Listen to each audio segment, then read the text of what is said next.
네, 만나서 반갑습니다. 제가 새벽에 이렇게 성도들이 역동적으로 모여서 예배하고 찬양하고 하는 모습이 굉장히 너무 보기 좋습니다. 이런 교회가 아직 한국 교회에 있다라는 게 어, 저희 교회는 새벽 기도가 없어요. 저희는 새벽 기도가 없고 대신에 저희는 수요 기도회 한 번이 있고 일주일에, 그리고 저희는 이제 주일 예배 이렇게 드리고 있는 교회인데 새벽에 과연 얼마나 모일까 의구심을 가지고 왔는데, 여러분들 이렇게 예배하는 모습을 보니까 도전도 되고 너무나 귀한 공동체다라는 마음을 전하면서 말씀을 나누도록 하겠습니다. 떠내려가는 인생의 길을 주께 맡겨라라는 제목으로 말씀을 나누겠습니다. 인생은 한 번뿐이잖아요, 그렇죠? 여러분들 중에 두 번 사실 수 있는 분들은 없잖아요. 때문에 우리는 한 번뿐인 인생을 좀 괜찮게 살고 싶다라는 생각을 다 하시면서 사실 겁니다. 물론 포인트는 이 괜찮다라는 정의가 사람마다 다르다는 데 있어요. 저는 중3 때부터 이런 기도를 했습니다. 하나님, 서울에 4만 명 모이는 교회 담임 목사 되게 해주세요. 돌이켜 보니까 그때는 이게 어떤 대단한 비전이고, 어린 내 나이에 이런 기도를 하게 했다고 하나님께서 뭔가 감동하실 거야라고 생각을 했지만, 사실은 그게 아니고 지금 와서 보니까 아버지처럼 안 살고 싶었던 겁니다. 저희 아버지처럼 지방에서 한 인구 한 15만, 14만 이 정도 되는 지방에서 20명 남짓 성도들 평생 데리고 그렇게 목회하는 아버지처럼 안 살고 싶었던 거예요. 그래서 서울의 큰 교회 담임 목사 되고 싶었습니다. 이게 괜찮은 인생이라고 저는 생각을 했던 것이죠. 여러분 어떠세요? 여러분은 어떤 인생이 괜찮은 인생이라고 생각하십니까? 왜 그렇게 살고 싶으세요? 왜 그것을 추구하고 계세요? 제가 총신 2학년 때 자체 금지 곡이 있었습니다. 찬송가 중에 안 부르는 찬양이 있었다는 얘기예요. 오늘 여러분 막 열심히 부르시던데, 주님 내가 여기 있사오니 이거 안 불렀습니다. 채플에 갔더니 이 신학생들이 이 찬양만 나오면 저희 때는 막 자신을 내어드려요. 근데 저는 그 아이들을 보면서 쟤들은 미쳤다. 왜냐면 이 가사가 보세요. 주님 내가 여기 있사오니 나를 보내소서. 목적지가 없어요. 주님한테 주도권이 있다고요. 저는 서울 4만 명 모이는 교회 담임 목사가 돼야 되는데 이건 제가 받아들일 수가 없는 거예요. 그래서 나중에 어떻게 바꿔 불렀냐면, 왜냐면 또 전 사람들 신경을 되게 많이 쓰는 아이였어요. 제가 이 짧은 시간 안에 다 얘기할 수 없지만 사람의 시선에 늘 묶여 있었던 사람이기 때문에 어떻게 바꿔서 찬양을 했냐면, 왜냐면 찬양을 안 부르면 이상하게 생각할까 봐, 주님 얘가 여기 있사오니 얘를 보내소서 이렇게 불렀어요. 그러고 채플이 끝나고 나오면 기분이 너무 좋아요. 주님 오늘도 경쟁자 한 놈을 보냈습니다. 찬송가 중에도 부르지 않았던 찬송가가 있습니다. 부름받아 나서니 몸. 무서운 찬양입니다. 부름받아 나서니 몸. 오케이, 서울 4만 명교회 담임 목사 그게 아니잖아요. 어디든지 가오리. 저는 어디든지 못 가요. 그 다음 가사는 더 무섭습니다. 아골 골짝 빈들에도. 빈들에 4만 명이 어디 있습니까? 이런 사람이었어요. 사실은 저는 당시 하나님께서 제가 원하는 삶을 방해할까 봐 하나님보다 내가 나 자신이 행복한 삶이 무엇인지 알고 있다고 착각하면서 이렇게 살았던 겁니다. 그런데 20대 중반에 한 컨퍼런스에서 맨 땅에 교회가 세워지고, 그리고 그 도시가 형성되면서 이 교회가 그 도시를 바꾸는 어떤 하나의 그림? 여러분, 우리의 신앙은 신비한데 신비주의로 가면 안 되겠죠. 그럼 분명히 하나님께서 특별하게 역사하시는 것이 있지 않습니까? 그래서 신비하다라고 저는 표현을 하는데, 신비주의는 가지 말자라고 얘기를 하고, 그러니까 저는 그냥 그 컨퍼런스에서 눈을 뜨고 있었을 뿐인데, 근데 거기에서 그런 그림이 하나가 보이는 거예요. 제가 그때 직감했습니다. 야, 이거는 시골이다. 서울에 이렇게 맨 땅이 없다. 이렇게 도시가 형성되지 않는다. 저는 가고 싶지 않거든요. 그래서 제가 그때 어떻게 했냐면 정신통일, 무념무상. 그러니까 간다고 하면 보내실 것 같고 안 간다고 하면 두들겨 맞을 것 같고 하나님에 대한 그릇된 이해예요, 사실은. 저희 아버지가 맨날 본인 간증하시면서 원래 이제 그 할아버지도 육사 출신이고 삼형제도 다 법대 출신이에요. 그래서 다 꿈이 있었는데 본인이 갑자기 이제 죽을 병에 걸리면서 이렇게 고침 받으면서 목회자가 된 케이스여서 자꾸 말을 안 들으면 맞는다라는 얘기를 하도 어려서부터 하셔가지고 제가 이게 잘못 각인이 돼 있었던 겁니다. 그런 분이 아닌데 하나님이. 그러니까 또 안 간다고 하면 맞을 것 같고 그래서 이 제가 어떻게 할 수가 없는 거예요. 그래서 아무 생각도 안 하려고. 근데 그날 컨퍼런스가 10시부터 5시까지였는데 이게 오후 늦게까지 계속해서 이 그림이 보이는 거예요. 와, 이게 이래서는 일상생활을 못 하겠다 싶은 거죠. 그래서 제가 꼼수를 하나 부렸습니다. 여러분 이런 꼼수 부리지 마세요. 하나님이 이게 속는 거겠습니까? 제가 뭐라고 하나님께 기도했냐면 하나님 제가 오늘 처음 봤잖아요. 제가 돌아가서 좀 기도를 하고 답을 드리면 안 될까요? 근데 정말로 그게 딱 없어지는 거예요. 그리고 나서 두 번 다시 기도를 돌아가서 안 했죠. 그리고 나서 20대 후반에 그 교회가 꽤 큰 대형 교회였는데 그러다 보니까 성도님들이 이렇게 교회에 오시면 수요기도회 때였는데 교육자들이 다 밖에 도열하고 있어요. 그래야지 본인 교회 성도들하고 인사를 할 수 있거든요. 그래서 찬양이 끝나면 교육자들이 항상 들어갔는데 그날 따라서 저는 제가 제일 막내였습니다. 제일 막내여서 맨 끝에 서 있었는데 너무 들어가서 찬양을 하고 싶은 거예요. 그래서 그 당시에 수석 부목사님한테 가가지고 제가 좀 들어가서 찬양을 해도 되겠냐고. 근데 이분이 원래 그럴 사람이 아니거든요. 이분이 뭐 굉장히 큰 대기업의 노조위원장 출신이어서 굉장히 무서웠어요. 근데 이분이 그날 따라서 인자하게 그러냐고 들어가라고. 제가 이때 눈치를 챘어야 됐거든요. 들어가라고. 그래서 들어갔죠. 들어갔는데 그때 찬양이 너무 제게 은혜가 돼서 두 손을 들고 제가 막 찬양을 하고 있었어요. 근데 20대 중반에 봤던 그 그림이 다시 보이는 거예요. 맨 땅에 교회가 세워지고 도시가 형성되면서 교회가 그 도시를 변화시키는 어떤 그런 그림. 근데 여러분 이미 은혜 받았잖아요. 제가 마음이 무장해제되고 나니까 제가 뭐라고 고백했냐면 주님 가겠습니다. 어디든지 가겠습니다. 보세요. 신앙의 정말 문제는 상황이 아니고 주변 사람들이 아닙니다. 하나님이 문제가 아닙니다. 은혜가 없는 내 마음이 문제입니다. 내 안에 주의 은혜가 있으면 문제가 될 것도 문제가 되지 않아요. 사실은 저 보세요. 은혜 받지 못하고 내 안에 은혜가 없으니까 싫다라고 하고 꼼수 부리고 근데 은혜가 내 안에 머무니까 어때요? 기꺼이 주님 앞에 삶을 내어 드릴 수 있잖아요. 그리고 30대 초반 제가 32살에 개척을 했거든요. 30대 초반에 다시 한번 새벽 기도하는데 이 그림이 다시 한번 보였어요. 그리고 그때 당시에 제가 막 김천에 있는 청소년들 집회를 하고 온 차였거든요. 저는 김천이 어딘지 몰랐습니다. 여러분은 아십니까? 저는 김밥 천국 갈 때 김천 외에는 몰랐습니다. 근데 이 아이들을 통해 김천을 처음으로 알게 됐는데 지명을 알게 됐는데 근데 거기에 가라시는 거예요. 그래서 빠르게 교회를 사임하고 뭐 그 과정은 좀 있었습니다. 한 2번 정도 교회에서 잡으셨기 때문에 제가 다른 교단에 있었거든요. 저희 교단에 있었던 것도 아니고 그런데 그 모든 것들을 이제 정리하고 김천으로 개척을 감행했습니다. 개척 당시 제 나이가 32살이라고 말씀드렸잖아요. 저희 아내는 24살이었습니다. 그러니까 대학교 4학년이었어요. 청소년대에 있는데 청소년 집회 가면 자주 얘기하는 게 있어요. 여러분들의 아내는 청소년에 없습니다. 이제 유아 유치나 어린이 저학년 이러면 저하고 아내가 8살 차이 나거든요.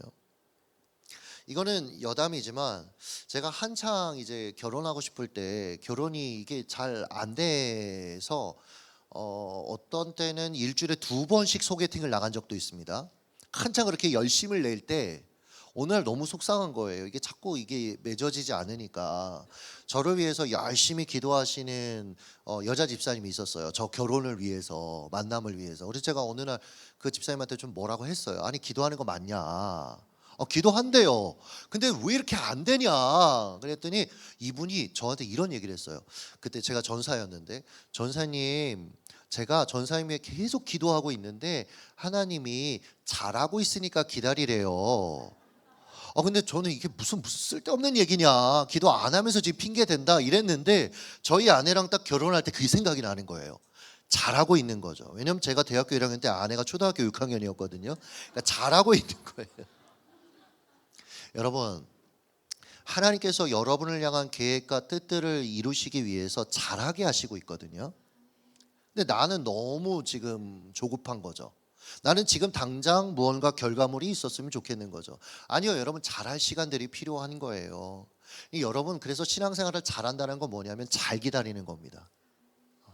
저는 그런 얘기 하거든요. 여러분, 정지되어 있다라는 게 씨름에서 보면 서로 삿바 싸움 하잖아요. 그러니까 제일 힘을 많이 줄 때가 언제냐면 딱 서로 무릎을 꿇고 삿바를 잡고 있을 때래요. 정지되어 있는 것 같지만 치열한 여러 가지 힘들이 오고 가고 있죠. 기술이 오고 가고 있죠. 여러분, 인생도 마찬가지입니다. 여러분이 기도하면서 일상을 살아가면서 몸된 교회를 섬기면서 하나님 앞에 살아가는 그 여정이 때로는 정지된 것 같지만 하나님은 치열하게 하나님의 일들을 이루고 계신다라는 거예요. 그래서 여러분, 신앙생활 잘하는 거 다시 말씀드립니다. 잘 기다리는 사람이 되는 거예요.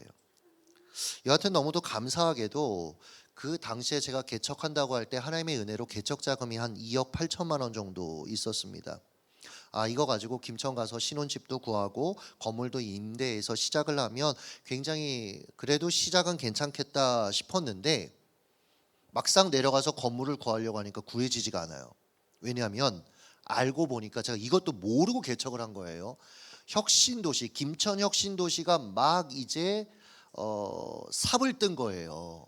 그러니까 구도심에서 언젠가 여기로 가야 되니 모든 것들이 다 여기에 묶여 있는 거예요. 전세가. 그래서 건물을 임대할 수가 없는 거예요. 너무 많이 올라서. 그래서 제가 어쩔 수 없이 아버지 교회에서 잠깐 대기를 해야 됐습니다. 물론 정말 맨 땅에 있는 걸 보고 하나님이 여기로 언젠가 우리 교회를 보내시겠구나라는 생각은 갖고 있었습니다. 근데 너무 불안한 거예요. 여러분, 계속해서 건물을 구하려는데 안 구해지니까 어느 날은 이러다 내가 뒤처지는 거 아니야? 이러다 내가 실패하는 거 아니야? 저희 아내가 그런 얘기 했거든요. 여보, 지금 건강이 너무 많이 망가져 있는 상태에서 개척한다고 걱정을 했는데 오히려 하나님 쉬게 해주시는 거 아니냐. 근데 좀 안 들리는 거예요. 이러다가 이렇게 끝나는 거 아니야? 근데 어느 날 차를 운전하고 가는데 하나님께서 제게 한 가지를 물어보시는 거예요. 통영아, 2억 8천이냐 나냐? 이게 남일이라고 되게 그냥 듣는데 여러분한테 이걸 물어본다고 생각해. 2억 8천이냐 나냐? 전 너무 서럽더라고요. 하나님, 내가 그렇게 주님 여기 있사오니 보낸 동기들이 얼마나 많은데 걔들이 아니라 왜 나를 지금 지목하셔서 여기에 부르셨는데 근데 지금 있는 이 2억 8천까지 하나님 제게 물으시는 겁니까? 근데 우리가 신앙 안에서 모태신앙들 특별히 ABC, 신앙의 ABC를 알잖아요. 그러니까 대답은 잘해요. 제가 뭐 마음은 아니었지만 그냥 얘기했죠. 하나님이요. 그리고 집에 가서 아내한테 얘기했어요. 여보, 하나님이 이제 개척의 문을 열 거다. 왜 그러냐? 하나님이 오늘 나를 이렇게 테스트하셨는데 내가 통과했다. 하나님은요, 중심을 아시는 분입니다. 안 속아요. 어느 날인가 또 한 번 운전을 하고 가는데 하나님이 다시 물으셨습니다. 통영아, 2억 8천이냐 나냐? 그때는 이게 섣불리 얘기를 못 하겠더라고요. 근데 그때 어떤 성경의 한 모습이 떠올랐냐면, 이스라엘 백성들이 범죄했을 때 하나님 모세에게 말씀하셨거든요. 야, 너네 가나안 땅 보내줄게. 근데 나는 안 간다. 이게 축복입니까 저주입니까? 저주예요. 여러분, 하나님이 계시지 않으면 거기는 더 이상 약속의 땅이 아닙니다. 여러분의 인생이 아무리 잘 돼도 거기에 하나님이 계시지 않으면 여러분, 그건 축복의 인생이 아닙니다. 그래서 여러분, 우리가 세상 사람들을 부러워하지 않고 살아가는 거 아닙니까? 우리가 하나님의 백성으로 하나님께서 인도하시는 그 일상을 살아가기 때문에. 그래서 울며 겨자 먹기로 하나님께 고백을 했어요. 하나님, 하나님이죠. 그러고 나니까 여러분, 예전에 저는 영화에 남자 주인공들 보면 이렇게 한쪽 눈에서만 눈물이 또르르 흐르는 걸 보면서 안약 넣었다 이렇게 생각했거든요. 근데 제가 정말 한쪽에서만 눈물이 또르르 흐르는 거예요. 저는 지금 이렇게 해석합니다. 내 2억 8천 했던 것 같아요. 그리고 차를 갓길에다가 대고 펑펑 울었어요. 왜 도대체 나한테만 이렇게 하시는 거냐. 그리고 며칠 뒤에 아는 집사님한테 2억 8천을 사기당했습니다. 당시에 변호사한테 알아보니까 목사님이 잘못한 건 그분을 믿은 것밖에 없다고, 이건 깔끔하게 당했기 때문에 찾을 수 없다라고 하는 거예요. 뭐 이런 거 다 스킵하고, 근데 너무 재밌는 건 저한테는 너무나 절망적인 일이었지만 그제서야 하나님이 개척의 문을 여시더라고요. 하나님은요, 우리가 철저히 하나님을 의지하는 사람으로 훈련시켜 가시는 겁니다. 그게 가장 안전한 인생인 거예요. 가장 강한 인생인 겁니다. 그런데 막상 개척 D-Day가 딱 됐는데 이런 마음이 드는 거 있죠. 제가 개척을 결심할 때도 그렇고 단 한 번도 이런 생각을 해본 적이 없는데 딱 내려가기 직전에 이런 생각이 드는 거예요. 내가 김천 내려가면 먹고나 살 수 있을까? 내가 거기 아는 사람이 한 명도 없는, 제가 경상도 사람이 아니거든요. 저희 가족이나 저희 관계된 인맥 중에 경상도에 있는 분이 단 한 명도 없습니다. 그러니 어떻게 보면 당연히 가질 수 있는 의구심인데 그 전까지는 한 번도 가진 적이 없어요. 그냥 하나님 부르셨다, 하나님 보여주신 거기로 가야 된다. 근데 다 모든 것이 이제 준비됐는데 김천 내려가면 먹고나 살 수 있을까? 2억 8천 사기당한 직후였잖아요. 근데 너무 재미있는 게 그날 제가 함께 청소년 사역했던 여자 집사님 한 분이 남편하고 같이 제가 있는 곳까지 내려오셔서는 밥을 사주시면서 이런 얘기를 하시는 거예요. 목사님, 우리가 목사님을 위해서 계속 기도하면서 우리가 물질을 좀 흘려보내야 되겠다라는 마음을 하나님 계속 주셨다. 그래서 목사님, 저희가 매달 10만 원씩 하겠다, 이 얘기를 하려고, 그래야 본인들이 지킬 것 같아서 내려왔다는 거예요. 근데 제 안에는 어떤 생각이 있었냐면, 사람이 마음이 안 좋으니까 하나님 10만 원 갖고 어떻게 먹고 삽니까? 이 마음이 진짜 드는 거예요. 별로 고맙지도 않아요. 이게 마음이 삐뚤어진 거죠, 이미. 그런 상황에서 한 통의 전화를 받게 됐어요. 그분들하고 식사하면서 모르는 번호였는데 전화를 받으니까 본인은 맹인이고 남편도 맹인이라고 소개를 하면서, 제가 기도 인도를 할 때 항상 은혜를 많이 받았고 언젠가 저분이 하나님께서 여시는 사역을 한다면 좀 도와야 된다라는 마음이 있었고, 제가 개척을 한다라는 소문을 들었고, 그래서 전화를 했다라는 거예요. 그러면서 이분이 뭐라고 얘기하셨냐면, 목사님, 저희가 매달 20만 원씩 후원하겠습니다. 근데 여러분 생각해보세요. 10만 원이나 20만 원이나 30만 원이나. 근데요, 제가 거기서 깨졌어요. 하나님께서 제게 마치 뭐라고 책망하시는 것 같았냐면, 야 정통영, 나는 원하면 맹인을 통해서도 내게 공급할 수 있는 하나님이야. 까마귀를 통해서 엘리야를 먹이신 하나님. 그러니까 문제와 상황 한계만 바라봤던 제 시선이 하나님을 향하여 시선이 옮기게 하시더라라는 거죠.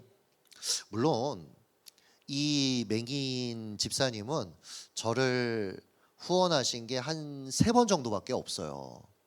제가 한 7년 차, 개척하고 7년 차 딱 안식월 교회에서 받고 이제 쉼을 좀 가질 때 이분 제가 수소문해서 찾았잖아요.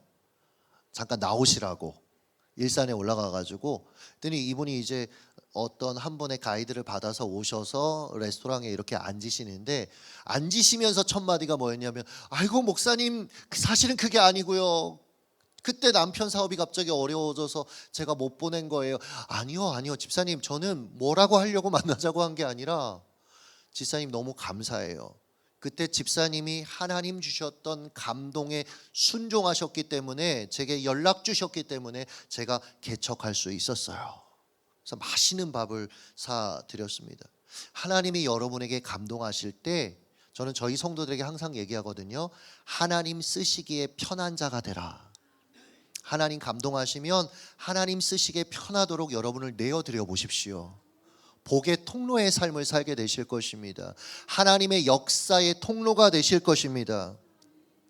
한편으로는 여러분 자신에게 자꾸 산이 내 눈앞에 있는 인생의 문제, 그 산이 얼마나 큰지를 여러분 말하기를 좀 그치셨으면 좋겠습니다. 산에게 여러분의 하나님이 얼마나 크신 분인지를 여러분 선포하십시오. 여러분 문제, 이건 할 수 없어, 이건 할 수 없어, 이건 내가 감당할 수 없는 영역이야. 그럼 여러분 거기에 지레 겁을 먹고 기도하지 못해요. 아니죠. 여러분 하나님이 더 크시다. 오히려 여러분의 믿음에 여러분 먹이를 주는 것입니다. 그럼 두려움이 굶어 죽는다라는 것이에요. 압박감이 힘을 잃게 된다라는 것이에요. 우리가요 믿음이 있다라고 생각하는데 실상은 두 가지 믿음이 있습니다. 요한복음 11장에 보면 나사로가 병들었을 때 마르다와 마리아가 어떻게 하죠? 주님께 사람을 보내서 속히 와서 고쳐주세요 라고 얘기를 하지 않습니까? 굉장히 건강한 신앙의 태도를 가진 겁니다. 나사로의 가족들이. 왜요? 사람 의지하지 않고 주님께 바로 지금으로 얘기하면 기도한 거 아닙니까? 그렇죠? 거기다 여러분 성경을 보면 주님께서 나사로를 사랑하셨답니다. 그럼 우리가 기대하는 게 뭐예요? 신앙의 ABC가 다 맞아떨어지는 거 아닙니까? 건강한 태도로 기도도 했어요. 예배자예요. 거기다가 주님이 사랑하세요. 그러면 나사로를 와서 고쳐주셨겠지. 우리는 이렇게 기대하잖아요. 그렇죠? 그런데 요한복음 11장 5절과 6절을 여러분 눈으로 보시면서 따라오시면 예수께서 본래 마르다와 그 동생 나사로를 사랑하시더니 사랑했대요. 그런데 그 다음이 이상하죠. 나사로가 병들었다함을 들으시고 그 계시던 곳에 어떻게 하셨대요? 이틀을 더 유하셨대요.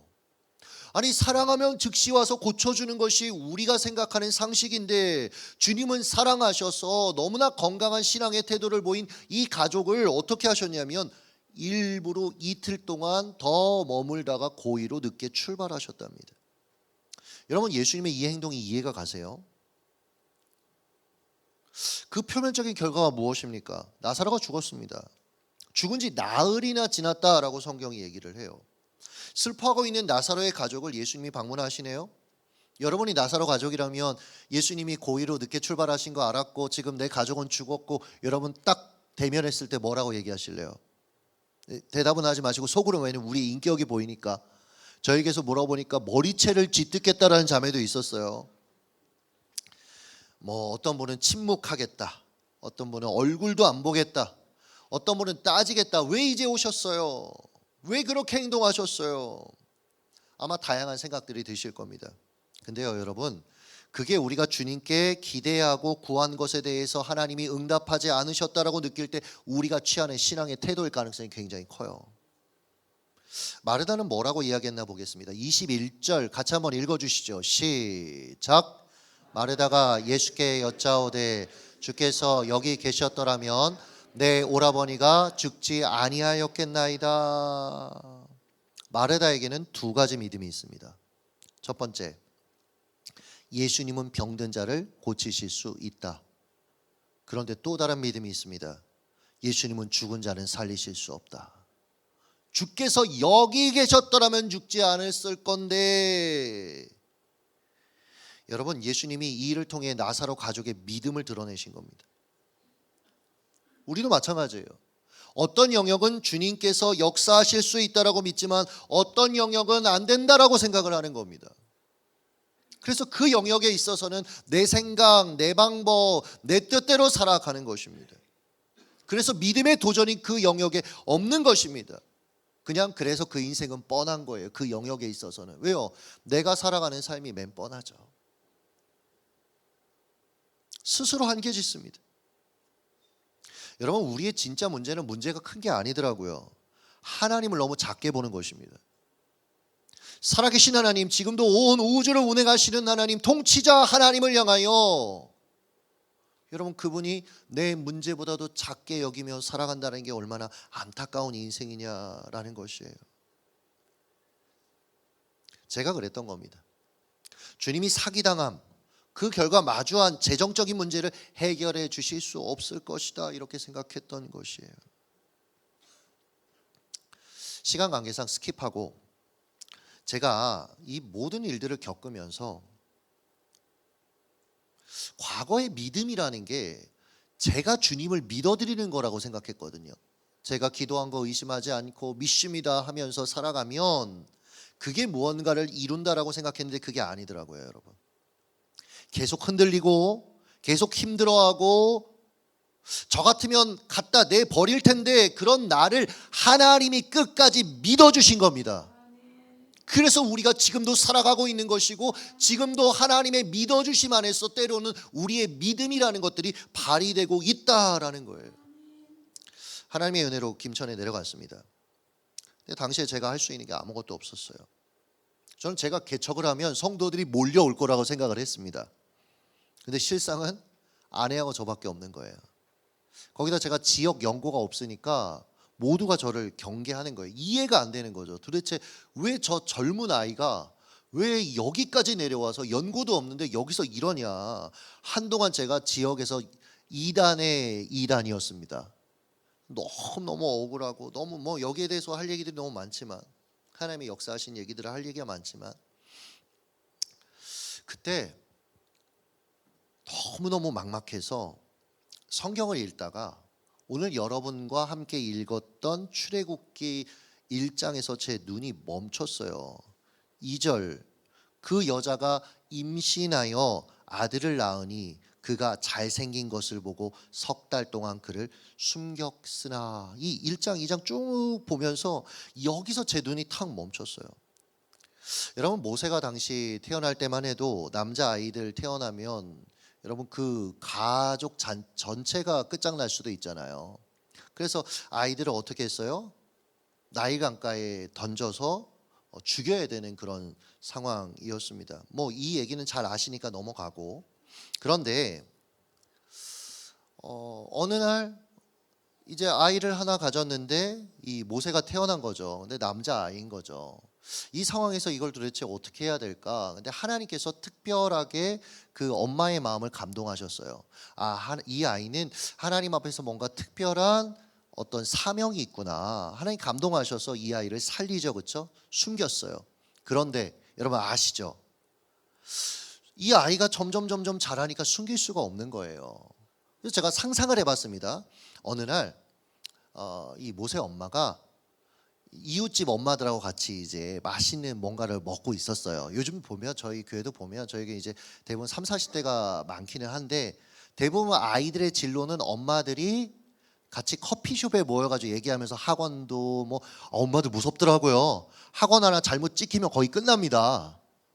그러니까 서로 얘기하면서 사실은 내가 아이를 근데 이 아이가 남자아이였고 그걸 왜 진작 이제 얘기하냐고 나한테 얘기했으면 요즘 트렌드가 있는데 요즘 아이를 살리는 방법이 있어. 남자아이들을 갈대상자를 준비해서 거기다 나무진과 역청을 칠해서 아이를 거기에 넣고 나일 강가에 떠내려 보내면 이집트의 불임 여성들이 와서 그 아이들을 데려간대. 이집트는 여러분 양자에 대한 편견이 없었거든요. 그냥 모든 것들을 다 누릴 수 있었다고요. 그러니까 그 아이도 잘 살고 그리고 그대도 보고 싶으면 가서 볼 수 있고 얼마나 좋아. 그게 3절이죠. 3절. 더 숨길 수 없게 되매 그를 위하여 갈대 상자를 가져다가 역청과 나무진을 칠하고 아기를 거기 담아 나일 강가 갈대 사이에 두고. 우리도 여러분 이렇게 살아갑니다. 한 번뿐인 내 인생 잘 살아보려고 생각해 보세요. 초등학교 6년이라는 갈대 상자를 준비합니다. 중학교, 고등학교 6년이라는 나무진을 칠하고요. 좋은 대학교, 대학원 그 이상의 삶이라는 역청을 거기에 칠합니다. 방수제죠. 그런데 여러분 문제가 뭐냐는 거예요. 문제가 4절입니다. 4절. 한번 읽어주시죠. 시작.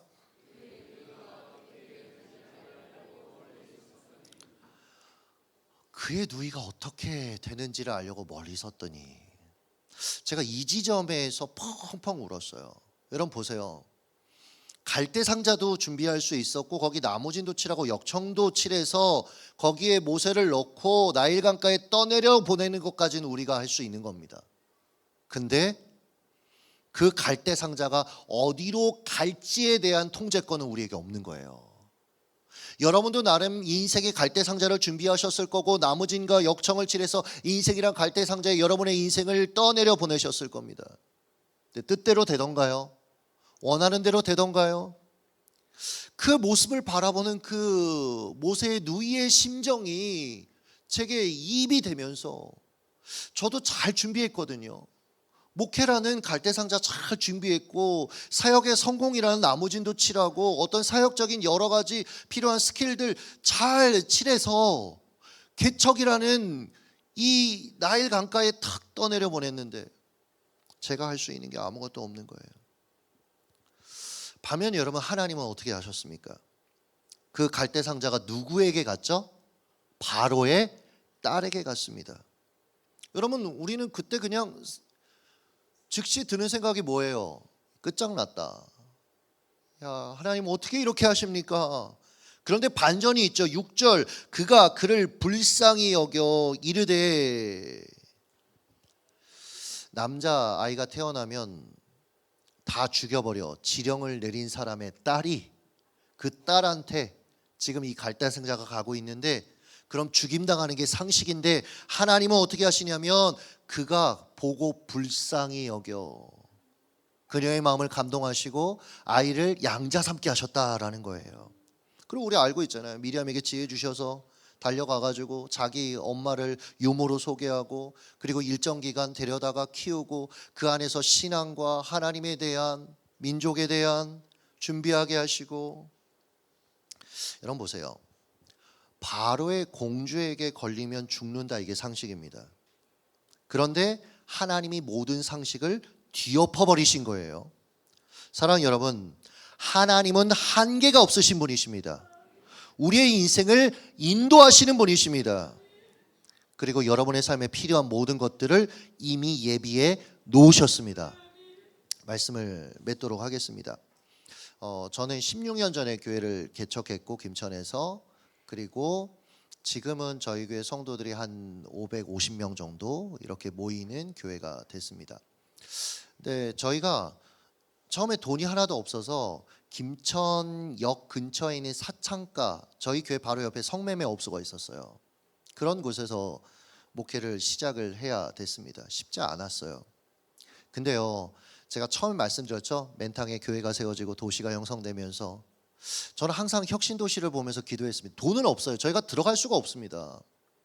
근데 계속해서 기도했어요. 하나님, 하나님이 보여주셨으니 하나님 들어가게 해주세요. 하나님 들어가게 해주세요.